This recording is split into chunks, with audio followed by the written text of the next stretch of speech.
Hello everyone and welcome to the channel learn in Excel. तो आज के इस वीडियो में हम स्टार्ट करने वाले हैं क्लास 11th की माइक्रो इकोनॉमिक्स का पहला चैप्टर जो कि है इंट्रोडक्शन। तो ज़्यादा देरी नहीं करते और जल्दी से वीडियो को करते हैं शुरू।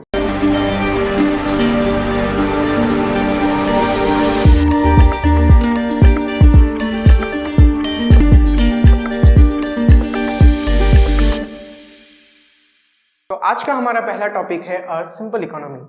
तो चलिए जल्दी से देख लेते हैं सिंपल इकोनॉमी क्या होता है। तो according to the bookish definition, a simple economy is an economy in which every individual in the community is occupied in the manufacturing of some goods or services, and they require an amalgam of many goods and services, not all of which are produced by them. इसका मतलब क्या होता है? तो चलिए हम पहले क्या करते हैं, डेफिनेशन को ब्रेक डाउन करते हैं, तभी आपको बहुत ही अच्छे से समझ में आएगा। नहीं तो एज अ होल अगर देखें तो इतने अच्छे से आपको समझ में नहीं आएगा। तो देखते हैं पहले पहला पार्ट में क्या दिया है, every individual in the community. तो इसका मतलब यह है कि एक इकोनॉमी में एक एंटायर कम्युनिटी ऑफ वर्कर्स हैं जो कि अपने हिसाब से अपने चीज़ें खुद प्रोड्यूस करते हैं। यहाँ पे दिया हुआ है is occupied in the manufacturing of some goods and services. तो ये जो पीपल हैं इन द कम्युनिटी जो कि इकोनॉमी में पार्टिसिपेट करते हैं, वो क्या करते हैं, they are occupied in the manufacturing of some goods and services. वो कुछ ना कुछ गुड्स या सर्विस प्रोड्यूस कर रहे हैं, and they require an amalgam of many goods and services. इसका मतलब क्या है? तो एमलगम का मतलब होता है, एमलगम का मतलब होता है a combination।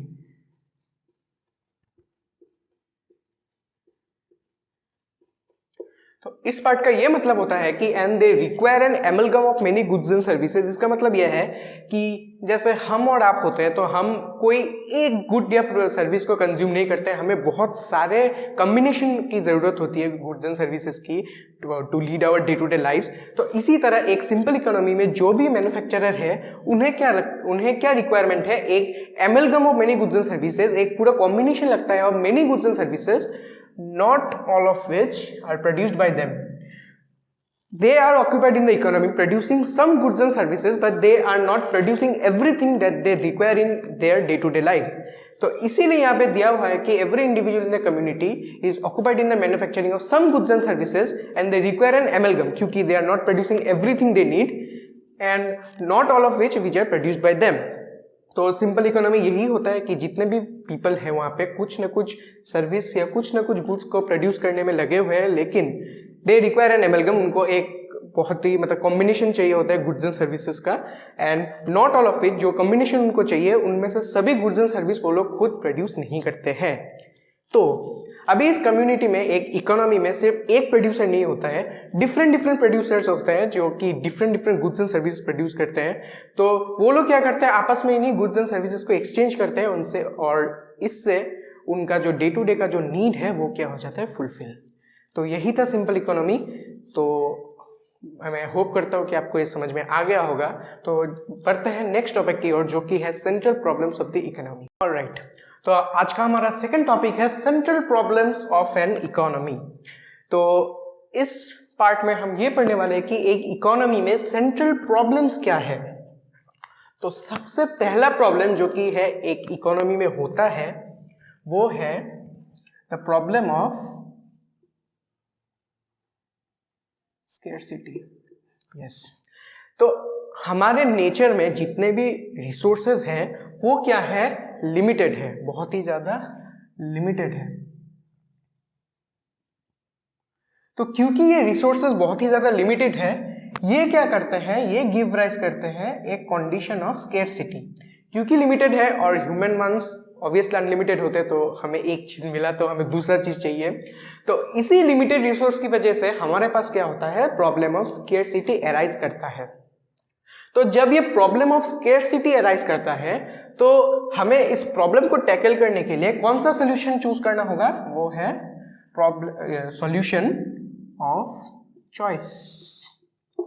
ठीक है, इसका मतलब यह है कि human needs are unlimited, natural resource is limited, तो ये लिमिटेड नेचुरल रिसोर्स क्या करते हैं, प्रॉब्लम ऑफ स्केर्सिटी को राइज करता है।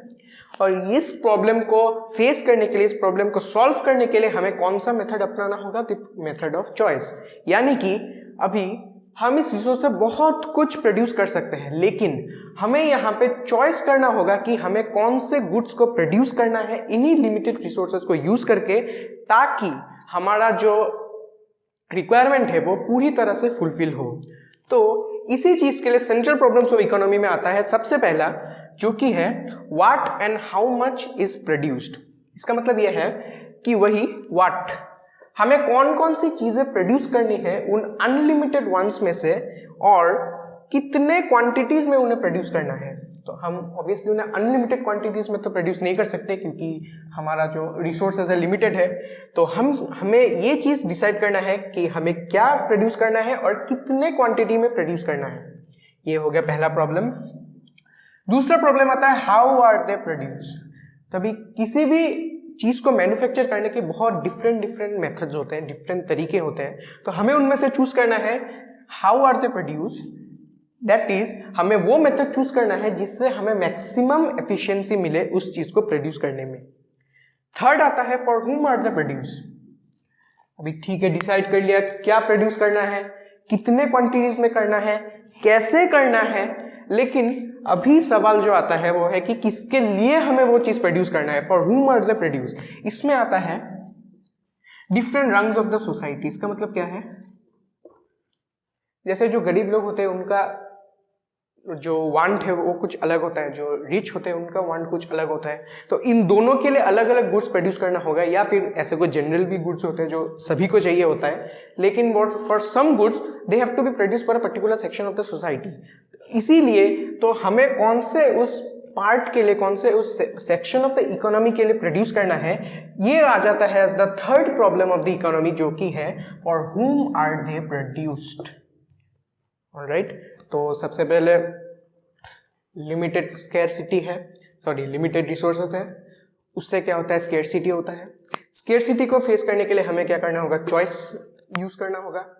चॉइस में हमें वो चूज करना होगा कि कौन सा चीज हम प्रोड्यूस करेंगे, कितने क्वांटिटीज में प्रोड्यूस करेंगे, ये डिसाइड कर लिया। फिर हम आएंगे कि कैसे प्रोड्यूस करना है उनको, ओके प्रोड्यूस कर लिया। फिर हमें कहाँ इस चीज को डिस्ट्रीब्यूट करना है, ये आ जाएगा the third problem of the economy, जो कि है फॉर हुम आर दे प्रोड्यूस्ड। तो यही होते हैं first 3 problems of the economy, central problems of the economy. तो ये इस चैप्टर का इंपॉर्टेंट टॉपिक है, आप अच्छे से इसको देख लीजिए। मैं हट जाता हूँ, अगर आप स्क्रीनशॉट लेना चाहते हैं तो इसका स्क्रीनशॉट ले सकते हैं, बाद में एज अ नोट आप इसको यूज कर सकते हैं। ऑलराइट, तो हमारा नेक्स्ट टॉपिक है प्रोडक्शन पॉसिबिलिटी फ्रंटियर।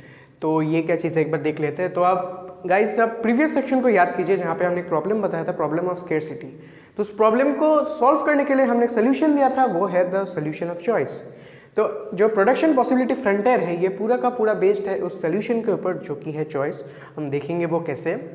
तो सबसे पहले हम जो है पीपीएफ का जो बुक का डेफिनेशन है उसको पढ़ लेते हैं, जो कि PPF gives the combination of 2 goods that can be produced when the resources of the economy is fully utilised. इसका मतलब क्या है, हम डेफिनेशन को ब्रेक डाउन करके पढ़ते हैं।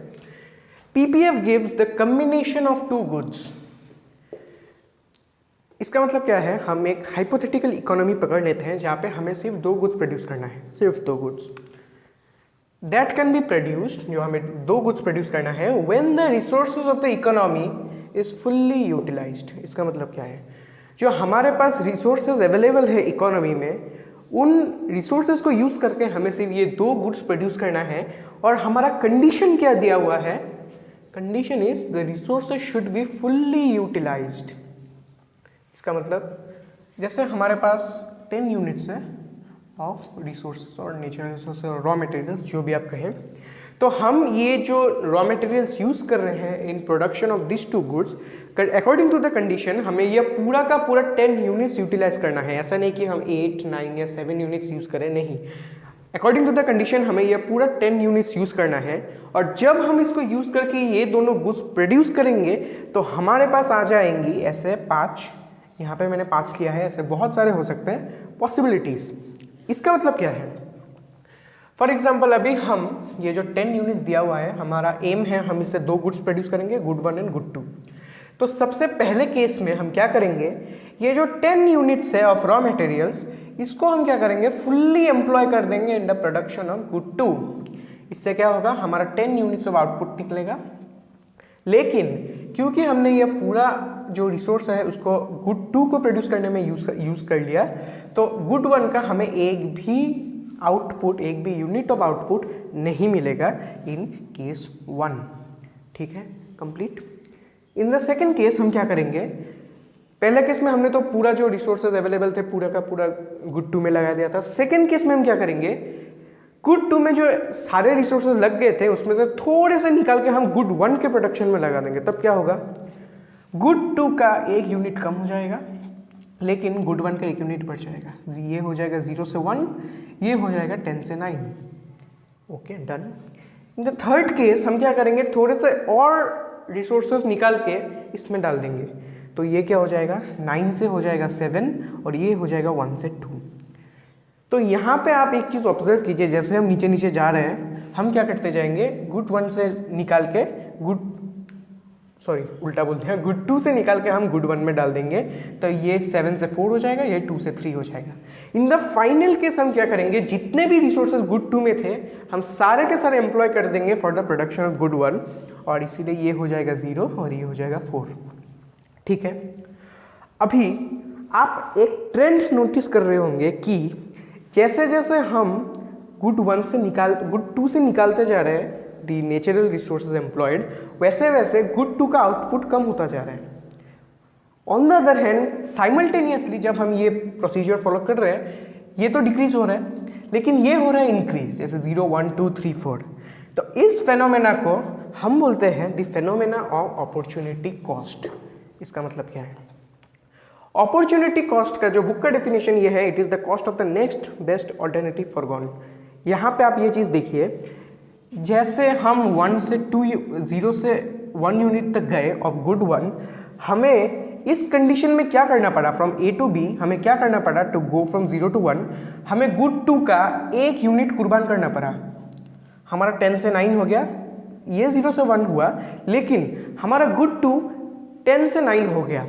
तो ये जो -1 हुआ है, ये जो -1 प्रोडक्शन में हुआ है, इसी को हम बोलेंगे अपॉर्चुनिटी कॉस्ट। इसका मतलब ये है कि गुड 1 को एक, या ये तो दिया हुआ है एक, इससे ज़्यादा भी बढ़ सकता है, तो इस यूनिट को इंक्रीज करने के लिए हमें क्या करना पड़ा, गुड 2 के एक यूनिट को कुर्बान करना पड़ा। तो इसी को हम बोलेंगे this one is referred to as the opportunity cost. ठीक है, अपॉर्चुनिटी कॉस्ट हो गया, आपने इस चीज़ को समझ लिया। अभी सेकंड ट्रेंड जो आपको यहाँ पे नोटिस करना है वो है ये नंबर्स। इस नंबर्स को आप गौर से देखिए, आपको ये कोऑर्डिनेट्स मिलेंगे 0 10 1 9 2 7 3 4 और 4 0। यहाँ पे कंडीशन है good 1, good 2।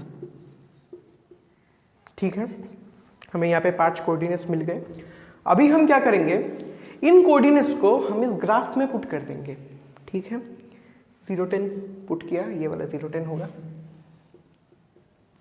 Similarly B C D E सबको पुट किया हमने, E का लिख देते हैं एक बार 4 0। ठीक है, हमने सारे ग्राफ्स को पुट किया, सारे पॉइंट्स को पुट किया। तो जब हम इन सारे पॉइंट्स को ज्वाइन करेंगे तो हमें एक ग्राफ मिलेगा, एक कर्व मिलेगा जो कि है ये, और इसे कहते हैं प्रोडक्शन पॉसिबिलिटी कर्व और PPC। अभी आप कंफ्यूज मत होना कि ये PPC और PPF क्या है, दोनों एक ही चीज़ है, जस्ट टर्मिनोलॉजी का डिफरेंस है, एक ही चीज़ है, दोनों में ज़्यादा अंतर नहीं है। तो ये जो हमें ग्राफ मिला, इस ग्राफ को हम कहेंगे प्रोडक्शन पॉसिबिलिटी कर्व। ठीक है, अभी इस ग्राफ के बारे में हमें कुछ चीज़ें नोटिस करनी होंगी। यहाँ पे मुझे पूरा मिटाना होगा यहाँ पे लिखने के लिए, तो मैं जैसे जैसे बोलता जाऊँगा आप इसको नोट डाउन करते जाइएगा, बहुत ही ज़्यादा इंपॉर्टेंट है। पहला बात कि ये जो पॉइंट्स हमें मिल रहे हैं यहाँ पे A B C D E, ये तो मैंने सिर्फ 5 लिखा है, यहाँ पे इन्फिनिट पॉइंट्स होंगे। तो ये जो पॉइंट्स मिलेंगे, ये जो कम्बिनेशन मिलेंगे, मोर स्पेसिफिक टू से, ये जो कम्बिनेशंस मिलेंगे, इसका कंडीशन हमने स्टार्टिंग में क्या कहा था कि resources should be fully utilised. तो जब रिसोर्सेज फुल्ली यूटिलाइज्ड होंगे हमें जो कॉम्बिनेशंस मिलेगा वो कॉम्बिनेशंस इस पीपीसी के ऊपर हमें मिलेगा। यहाँ पे तो सिर्फ 5 लिखा हुआ है, यहाँ पे वेरियस पॉइंट्स मिलेंगे हमें जो कि पीपीसी के ऊपर होगा। ऊपर कब होगा? द कंडीशन इज द पूरे के पूरे 10 यूनिट्स यहाँ पे यूटिलाइज हो जाएंगे। अभी आपके मन में ये क्वेश्चन होगा कि ये अंदर हो सकता है कि नहीं? बिल्कुल हो सकता है, लेकिन अगर ये अंदर हुआ तो इसका मतलब ये है कि पूरा का पूरा 10 units will not be utilised in the production. इसका मतलब कि ड्यूरिंग द प्रोडक्शन कुछ रिसोर्सेज क्या हो जाएंगे? मिस यूटिलाइज्ड, या तो मिस यूटिलाइज्ड होंगे या फिर अच्छे से यूज नहीं होंगे। अंडर एफिशिएंटली उन रिसोर्सेज को यूज किया जाएगा, जिसकी वजह से हमें ये पॉइंट मिलेगा जहाँ पे फुल्ली यूज नहीं होगा रिसोर्स, और एक पॉइंट हमें एक पॉइंट मतलब एक कॉम्बिनेशन ऑफ 2 गुड्स मिलेगा जो कि इस पीपीसी के अंदर होगा। ठीक है, अगेन क्या ऐसा हो सकता है कि हमें ऐसा कोई पॉइंट मिले जो कि पीपीसी के बाहर हो? In this scenario it is not possible, क्योंकि देखिए any point on this curve means the resources is already fully utilised. पूरा रिसोर्स हमने प्रोडक्शन में लगा दिया है और कुछ भी हमारे पास बचा नहीं है, तो ये पूरा का पूरा 10 यूनिट्स लग गया तो -10 पूरा का पूरा अंदर चला गया, तो हमारे पास और रिसोर्स है ही नहीं। तो एनी कॉम्बिनेशन हमें इसके बाहर प्रोड्यूस करने के लिए क्या लगेगा? हमें और भी रिसोर्सेज का जरूरत होगा। जैसे 10 यूनिट्स, अगर हम यहाँ पे 12 यूनिट्स, 13 यूनिट्स, 14 यूनिट्स एम्प्लॉय करेंगे तभी हमें एक ऐसा कॉम्बिनेशन मिलेगा जो कि इस पीपीसी के बाहर होगा।